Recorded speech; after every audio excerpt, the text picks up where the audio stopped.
Olá meus amigos, Pedro Agra falando aqui em mais um vídeo para você da série Finanças. Bom pessoal, nesse vídeo eu quero conversar com vocês sobre planejamento financeiro. É isso mesmo. Quantos de vocês aí têm o costume de fazer um planejamento financeiro? Se você faz isso, eu gostaria de incentivar você a deixar um comentário aí nesse vídeo, compartilhar sua experiência, ver o que você tem achado disso tudo, para incentivar aquelas pessoas que ainda não têm esse hábito, esse costume de poder organizar melhor as suas finanças, né? Bom, então aí vai a primeira pergunta. Por que eu preciso fazer um orçamento financeiro, né? Muitas vezes as pessoas fazem essa pergunta e acham que não tem a mínima importância, ou eu dou conta de planejar minhas finanças, eu não preciso de algo escrito ou lançado num aplicativo ou numa planilha de Excel, né? Enfim. Não, eu ganho tão pouco, não preciso de fazer isso, para mim é muito prático, o dinheiro chega, eu pago as contas, enfim. Bom, nesse vídeo eu quero te incentivar a fazer esse planejamento financeiro e te mostrar os pontos positivos que você pode alcançar fazendo através de um planejamento financeiro, tá? Por exemplo, quais são os seus objetivos de curto prazo, de médio e de longo? Você saberia me dizer agora quais são eles e quanto falta para você atingir esses objetivos? Enfim, são perguntas importantes que muitas vezes a gente não pensa no nosso dia a dia e acaba passando batido e de repente você demora a conseguir mais os seus objetivos por falta de um simples planejamento financeiro, tá? E para você que ainda não sabe, nunca ouviu falar sobre isso, né? Mas a gente pode dizer que um objetivo a curto prazo é aquele de até um ano, tá? Um objetivo de médio prazo é aquele maior que um ano. E um objetivo de longo prazo é aquele com duração, com a expectativa de você ter ele há mais de 5 anos, tá bom? Bom, seus objetivos, eles te ajudam a destinar melhor o seu dinheiro, tá? Então, aí já vai um outro ponto positivo, né? Além de você conseguir traçar os seus planos de médio, longo prazo e curto prazo também, você consegue traçar melhor esses objetivos aí, e aí você vai ver o seguinte, que dinheiro sem destino, sem uma destinação, ele é um recurso perdido. Por quê?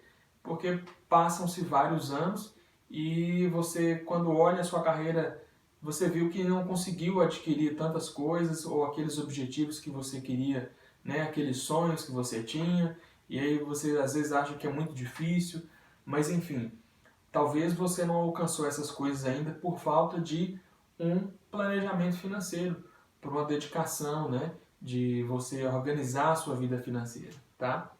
E outro ponto positivo é que um planejamento financeiro, ele ajuda você a evitar dívidas. Por quê? Quando você traça objetivos, você tem uma meta a ser seguida, esses objetivos eles vão te ajudar a ter foco e gastar o seu dinheiro de maneira ordeira, né? De maneira a adquirir aquelas coisas que realmente são necessárias e te ajudar a focar naquelas coisas que você tem a esperança de tornar realidade um dia na sua vida, tá? Então, esse planejamento financeiro vai te ajudar a evitar dívidas, quando você tem dívidas, você fica uma pessoa estressada, corre risco de ter depressão, né? Problema de relacionamento com as pessoas, né? Muitas vezes até por emprestar um dinheiro sem poder cobrir aquele dinheiro na falta daquela pessoa que você emprestou, né? Então isso às vezes acaba acarretando problemas de relacionamento, né? Inimizades terríveis, né? Infelizmente, né? E você vai ter cobradores ali que não te dão sossego, né? Então, são vários os problemas quando você não se propõe a dedicar esse tempo que é necessário para a sua vida financeira, né? Bom, e ainda falando sobre dívidas, né? Às vezes as pessoas permanecem com as mesmas atitudes, né? Com as mesmas ações e querem que a situação seja resolvida, mas ela não para de cavar o próprio buraco, né? Então, para você sair do buraco, é preciso você parar de cavar esse buraco, né?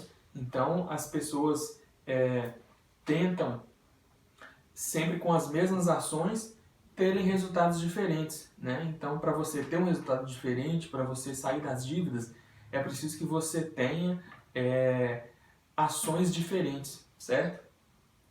Bom, então, e lembrando o seguinte, você é o único responsável pelo seu patamar financeiro, pois é você quem faz as suas escolhas todos os dias. Pense nisso. Então, aí você vai me perguntar, Pedro, mas como que eu vou elaborar um orçamento financeiro? Bom, aqui estou eu para tentar compartilhar com você as coisas que eu tenho aprendido, né, nas mídias sociais. Queria aproveitar aqui a oportunidade já para indicar para você um canal de uma pessoa que eu já assisti vários vídeos, que é a Mirna. O canal dela no YouTube é Economirna. Ela tem Instagram também, posta várias coisas.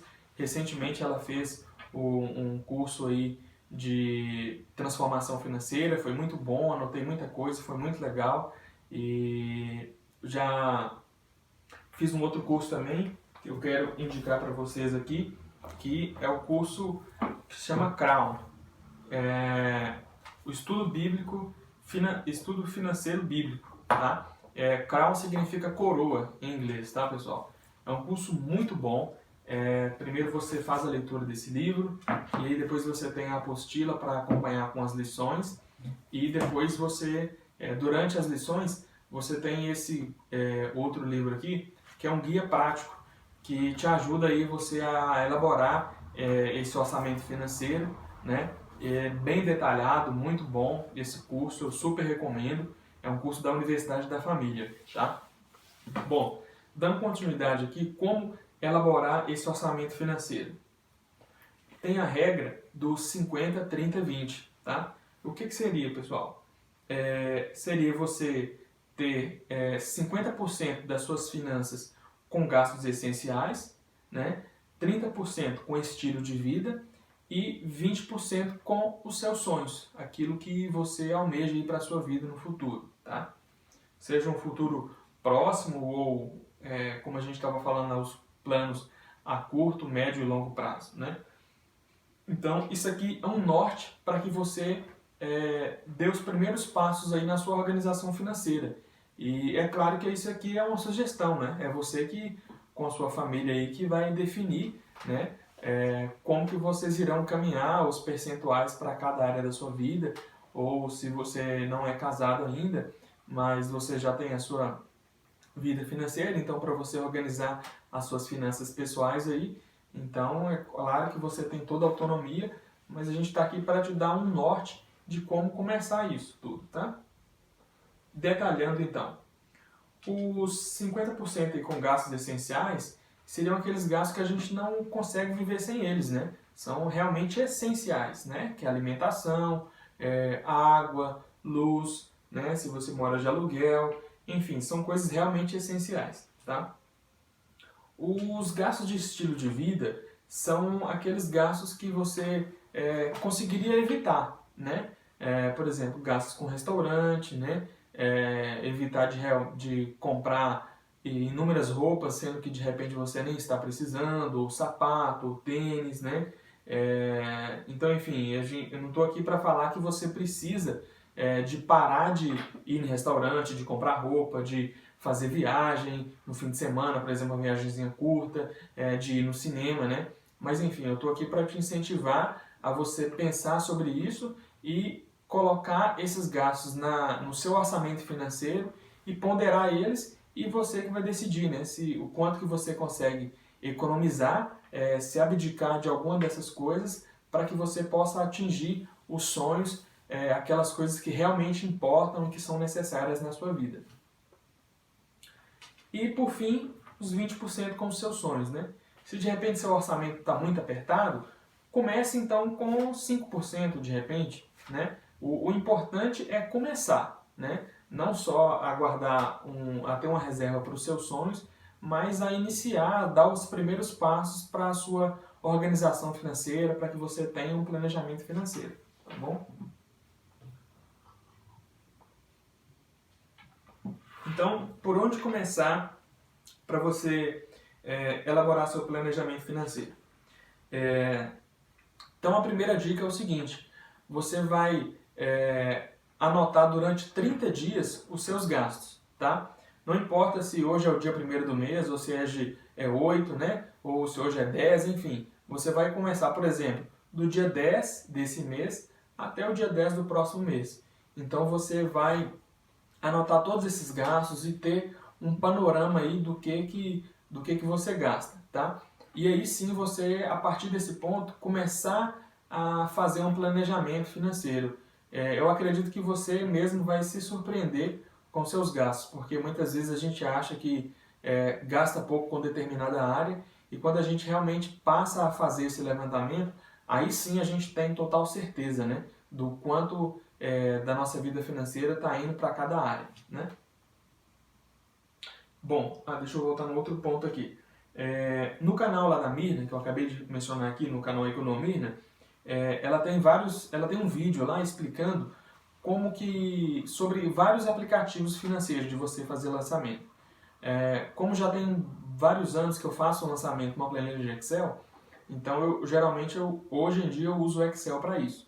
Mas você precisa de se adaptar à forma que você vai achar mais prático para você anotar isso, né? Seja realmente numa folha, né? Papel e caneta, anotando, né? Ou seja, através de um aplicativo, que acredito eu que seja muito mais prático, né? E uma outra dica, pessoal, é você sempre procurar comprar as coisas no seu cartão de débito na sua conta, porque aí fica tudo registrado. Então, se você compra no dinheiro, fica mais difícil de você conseguir ter toda essa rastreabilidade de onde que foi esse dinheiro, como é que na hora que você sentar para lançar ali, né? Enfim, você de repente pode ter dificuldades. Então, eu tenho esse hábito de fazer todas as compras através do cartão de débito, né? Para que eu tenha um registro ali e me ajude no meu lançamento ali na planilha, né? E outro fator importante é que você não deixar isso acumular muito, né? Porque quando vai acumulando aquela pilha de papéis, você de repente vai se desanimar e vai parar no meio do caminho, né? Então, o importante é você não deixar acumular, tá bom? E na minha planilha hoje, o que eu faço? Eu tenho uma aba lá de metas, né? Que depois eu já tinha esse hábito já de anotar as coisas, então para mim já foi um pouco mais fácil. Mas essa planilha de metas, de repente, ela vai se transformar nesses 30 dias aí que você vai passar a lançar cada gasto seu, né? E aí eu também tenho uma parte de entradas, então tudo que a gente recebe eu lanço em uma aba, então eu tenho um somatório, tenho um somatório do meu planejamento, como é que eu planejo ser aquele mês, né? Nem sempre a gente acerta tudo, né? Às vezes acontecem coisas que surpreendem a gente, mas enfim, a gente tem ali pelo menos um norte e tem uma outra parte que tem um somatório dos gastos, né? Para eu saber se realmente como é que tá, se as minhas finanças estão saudáveis, né? Ou seja, se eu estou gastando menos do que eu recebo, né? Porque muitas vezes as pessoas entram em muito endividamento e, por exemplo, a pessoa ganha 1.000, mas gasta 1.100, 1.200, né? Então não está saudável. Saudável seria essa pessoa gastar menos do que ela ganha, certo? Bom, então como fazer para não perder o controle, né? Tem outra dica muito simples também que você pode utilizar a regra de potes, né? O sistema de potes, né? Nada mais nada menos que potes de vidro ou de repente de plástico, enfim. E aí você vai separar ali naqueles potes, por exemplo, eu quero gastar no máximo R$500 com alimentação. Então você vai identificar aquele pote lá como alimentação, coloca o dinheiro lá dentro. Esse pote aqui é com, por exemplo, água, luz, é algo que é mais fixo, né? Mas enfim, de repente você tem alguma outra coisa variável, né? Por exemplo, você pode dividir a parte da alimentação, como por exemplo, O primeiro pote é supermercado, o segundo é sacolão e o terceiro é açougue. Então eu quero gastar R$ 300 com supermercado, R$ 100 com sacolão e R$ 100 com açougue. Então você vai depositar aquele dinheiro e você vai tirando à medida que você vai precisando de utilizar. Então na hora que aquele dinheiro acabou, fica mais fácil você saber e controlar se realmente você está gastando o que você definiu para aquela área da sua vida, tá bom? E se você achar mais prático, pode ser um envelope também, né? Você vai lá, pegar um envelope e denominar ele o que será a representação ali daquele envelope, do que será que você vai gastar, certo? Bom, o ideal então, como a gente estava falando aqui, é gastar menos, investir nos seus estudos, né? E investir melhor o seu dinheiro. Esse é o ideal. E qual que é o melhor investimento que você pode fazer? Com certeza nos seus estudos, né? Muitas vezes as pessoas ficam correndo atrás de inúmeros investimentos, né? E esquece de focar na sua carreira, né?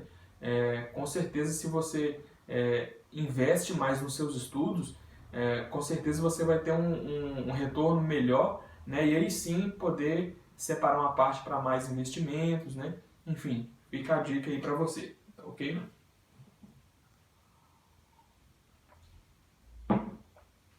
Dívidas. Vamos lá. Renegociar ou não? Bom, o ideal sobre as suas dívidas, pessoal, então o seu orçamento financeiro vai te ajudar bastante a respeito disso aqui. Por quê? Qual que é a minha indicação aqui para você? É que você vá renegociar suas dívidas, sim, mas algo que esteja dentro do seu orçamento, né? Então, se tem algumas coisas que estão fora do seu orçamento, então vai fazendo aos poucos, à medida que você pode, até se ver livre de todas essas dívidas.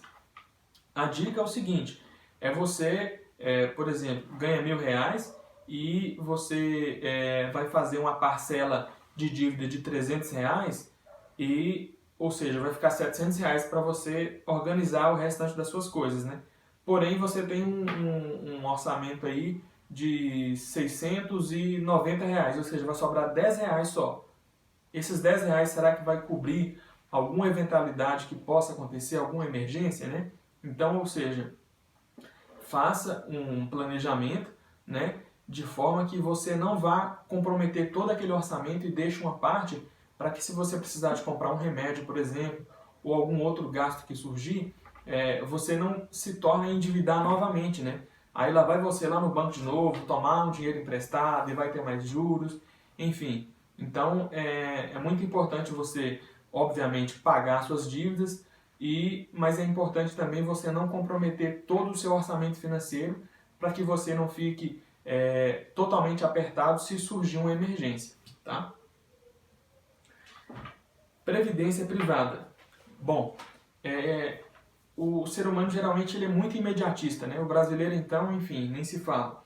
Então a gente às vezes só pensa no hoje, né? Nas coisas que a gente está vendo ali agora e não para pensar no futuro, né? Então a gente precisa pensar no futuro, né? Não dá para a gente depender só do INSS, né? Que a gente vê hoje em dia que tem sido feitas inúmeras reformas, a gente nem sabe como é que vai ser o nosso futuro lá na aposentadoria lá na frente. Então eu quero te incentivar também a ter uma previdência privada e antes da gente ter essa crise, né? Quando a taxa básica de juros, a Selic, estava lá em 4, alguma coisa por cento, já era um pouco complicado você ir numa instituição financeira, né, e contratar um serviço de previdência, né, e, enfim, agora que a taxa Selic caiu aí pela metade, aí que é mais complexo ainda, ou seja, a gente tem que ficar muito atento, senão a gente vai perder muito dinheiro com isso. Eu, particularmente, prefiro não contratar um plano previdenciário e pegar aquele valor que eu dedicaria, que eu conseguiria dedicar para a previdência minha hoje, de pegar esse dinheiro e colocar no investimento, por exemplo, um investimento mais básico, né? Porque hoje em dia, geralmente, os planos previdenciários, eles são geralmente focados ou na taxa Selic ou então no IPCA.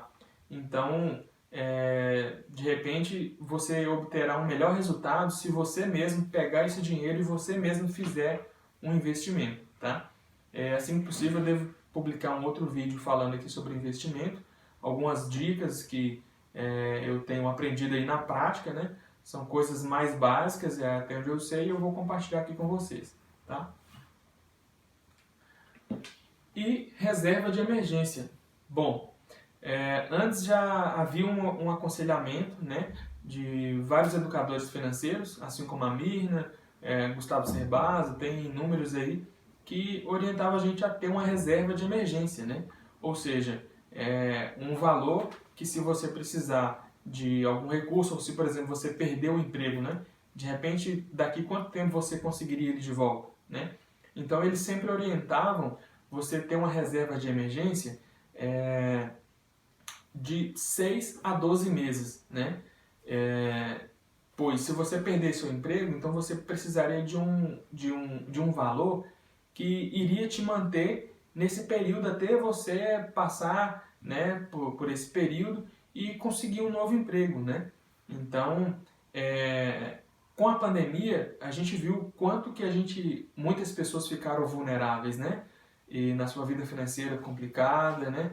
E impressionante como que a vida financeira consegue atingir várias outras áreas da nossa vida, né?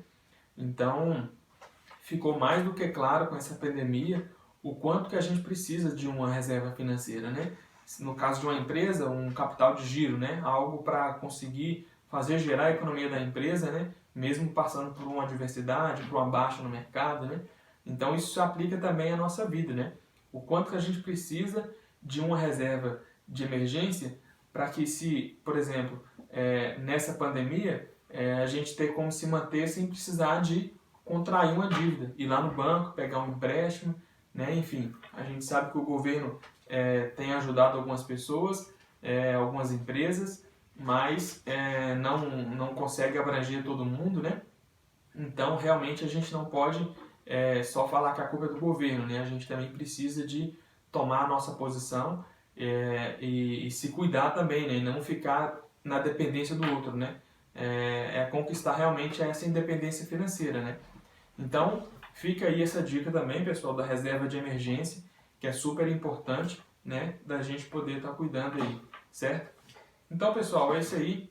Fiquem todos com Deus. Um abraço, Deus abençoe e até o próximo vídeo. Falou!